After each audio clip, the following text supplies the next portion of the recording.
अस्सलाम वालेकुम। किसी भी बहन बेटी के साथ उसके ससुराल में होने वाला नारवा सलूक, ज्यादती, तशद्दुद, हरासगी, इन तमाम मामलात में पुलिस का क्या किरदार है और पुलिस को क्या किरदार अदा करना चाहिए, आज की वीडियो में हम लोग इन चीजों में बात करेंगे। अच्छा, कोई भी बहन बेटी जब ससुराल में होती है और वहां पे उसके साथ अगर किसी किस्म की कोई ज्यादती, कोई नारवा सलूक, कोई बदतमीजी, कोई हरासगी की जाती है, तो अगर वो मजबूर होकर थाने चली भी जाती है तो सबसे पहले जो उससे सवाल किया जाता है कि आप इसकी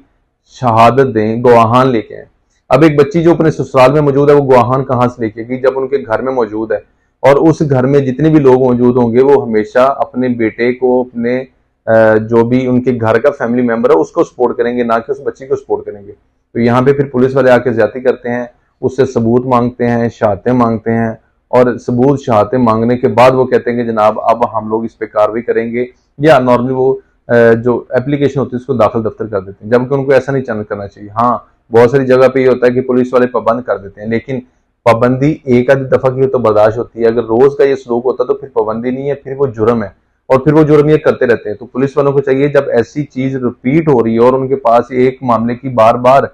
एप्लीकेशन आ रही हो या उसका मुस्तगीस बार बार आपके पास आ रहा है, तो आपको चाहिए कि उन अनासर के खिलाफ कार्रवाई करें, ना कि आप लोग उनको वार्निंग दे के छोड़ दें। इससे बेटी की हौसला शिकनी होती है, वो बहुत सारी बच्चियां खुदकुशियां भी कर लेती हैं और नॉर्मली अगर वो नहीं करती तो कम से कम वो इस माशरे की बेबसी की रूह बन के रह जाती है। तो बेटियों को सपोर्ट किया करें, उनका साथ दिया करें, ना कि उनको नजरअंदाज किया करें। अस्सलाम वालेकुम।